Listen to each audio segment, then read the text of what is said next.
Assalamualaikum warahmatullahi wabarakatuh. Alhamdulillah, bersyukur kita kepada Allah dan bersalawat kepada Rasulullah Sallallahu Alaihi Wasallam. Allahumma sholli ala Muhammad wa ala ali Muhammad. Ibu-ibu, selamat datang. Gimana kabarnya? Alhamdulillah, mudah-mudahan ibu-ibu selalu sehat, memiliki anak yang sehat, suami sehat, semuanya sehat ibu-ibu ya. Baik, sebelum kita memulai kegiatan hari ini, marilah kita sama-sama membaca doa Ummul Al-Quran Al-Fatihah. Baik ibu-ibu, pada hari ini kita akan membahas tentang permasalahan stunting. Ibu-ibu, mungkin kita sama melihat sekarang, dan ibu-ibu juga ada yang menggendong anak, ada yang duduk bersama anak. Pasti kita sayang semua pada anak-anak kita ibu-ibu ya. Pasti. Ibu-ibu pasti punya harapan terhadap anak-anak. Apa harapan ibu-ibu terhadap anak-anak? Jika anak saya nanti besar, ibu kan sudah menyampaikan tadi. Ini harapan ibu terhadap anak-anak ibu. Ada yang jadi presiden, ada yang ingin jadi pengusaha, jadi guru, jadi dosen, jadi polisi, jadi tukang panjat kelapa. Kan bermacam itu alasan harapan-harapan ibu terhadap anak-anak ibu. Kemudian untuk mewujudkan ini pasti kita ada usaha. Tidak mungkin kita akan memiliki mobil tapi kita duduk di rumah. Tidak mungkin kita ingin jadi dokter tapi kita hanya tidur di rumah. Berarti semua harapan-harapan yang ibu-ibu sampaikan berarti harus ada usaha untuk mencapai semuanya. Untuk mencapai harapan tersebut, coba ibu tuliskan pada kertas yang sudah saya bagikan usaha-usaha yang dilakukan untuk mencapai ini. Apa yang ibu lakukan untuk anak-anak ibu agar harapan ibu anak menjadi polisi, jadi dosen, jadi presiden, agar harapan itu tercapai. Coba ibu bikin harapan ibu-ibu. Ada lagi? Ini udah siap. Ini harapannya. Nah. Sip. Berarti dalam usaha-usaha yang ibu tulis ini ada usaha ibu-ibu mencari rezeki banyak-banyak. Ada yang mengatakan untuk menjaga kesehatan anak. Ada yang mengatakan untuk belajar rajin. Ada yang menyampaikan untuk mencukupkan gizi. Berarti ada berbagai macam usaha yang ibu lakukan untuk mencapai harapan-harapan ibu-ibu terhadap anak untuk mendapatkan buah yang bagus ya.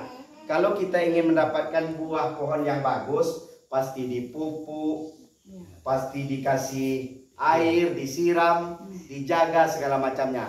Begitu juga untuk anak-anak kita ibu-ibu, seperti usaha-usaha yang ibu sampaikan tadi. Ibu-ibu, coba ibu-ibu tadi kan sudah bilang bahwa ibu-ibu agar anaknya jadi polisi, jadi presiden. Tadi kan ibu harus menjaga kesehatan anak, harus menjaga gizi anak. Kenapa ibu mengatakan harus seperti itu?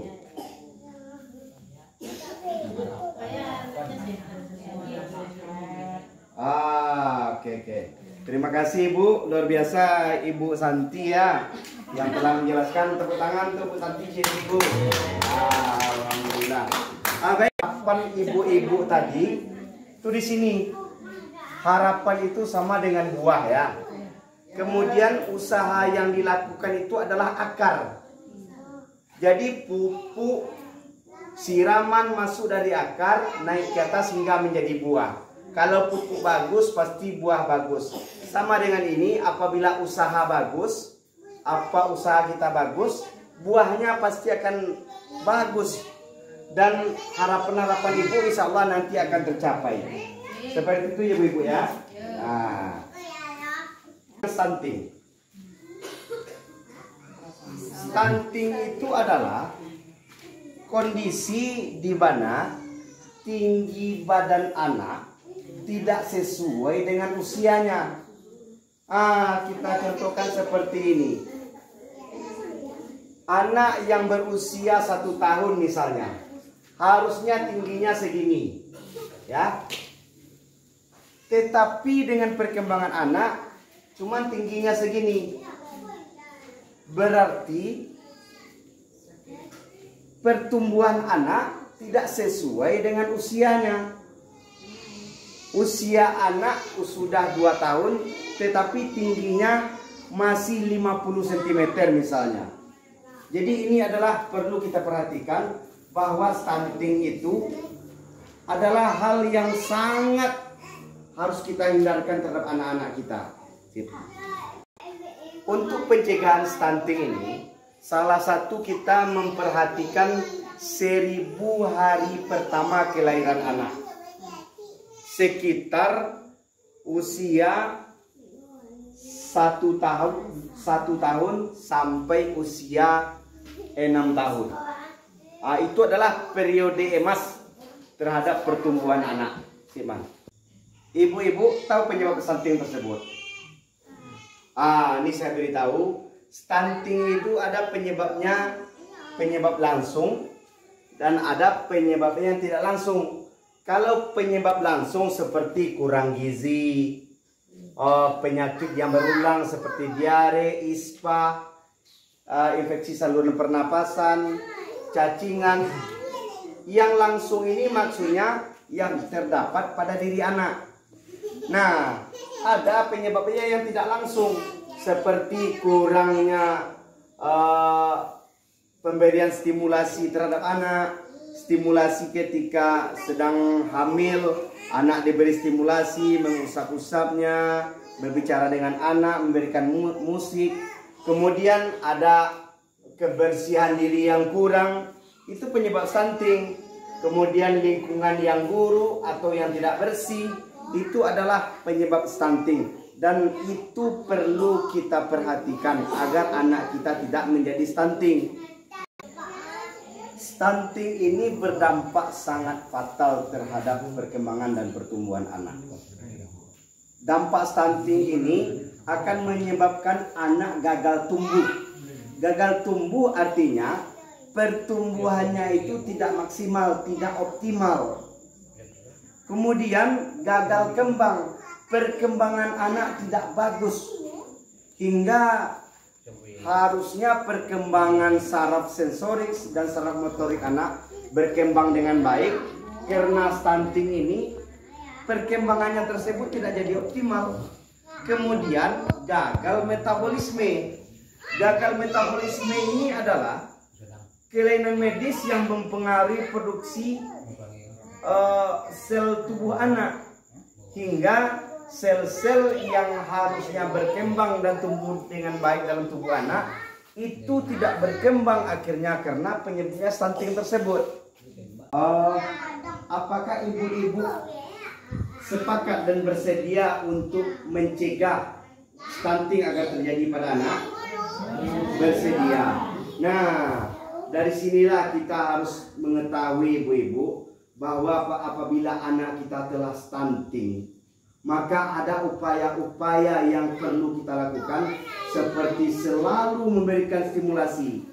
Bukan berarti membiarkan anak seperti itu, tapi selalu membina, mendidik, dan memberikan stimulasi terhadap anak agar mereka terjaga gizi, terjaga kebersihan, hingga itu secara lambat-lambat, secara pelan-pelan akan berkembang dengan baik.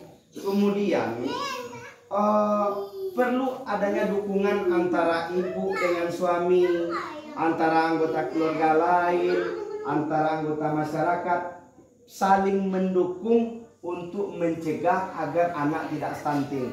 Yang tidak kalah pentingnya memperhatikan 1000 hari pertama kelahiran anak. Dari usia 2 sampai 6 tahun itu berbeda-beda stimulasinya. Ada dari 2 sampai 3, 3 ke 4, 4 ke 5, 5 ke 6. Pemberian stimulasi itu seperti mengajak anak untuk bermain permainan yang memberikan edukasi atau pembelajaran, ataupun mengajak anak untuk menjaga kebersihan diri dengan cara mencuci tangan dengan sabun, dengan air bersih, dengan air mengalir, dan hingga berbagai macam stimulasi yang dapat kita berikan terhadap anak, itu akan menyebabkan pertumbuhan dan perkembangan saraf motorik dan sensorik anak berkembang secara optimal. Kemudian yang penting kita perlu memperhatikan adalah bagaimana anak kita itu selalu dalam penjagaan kita selama 24 jam dan dalam pengawasan kita, hingga kita menjaga kelakuan, hingga menjaga tindak tanduk dan menjaga kebersihan anak. Ibu, sampai jumpa lagi di lain waktu. Assalamualaikum warahmatullahi wabarakatuh. Waalaikumsalam warahmatullahi wabarakatuh.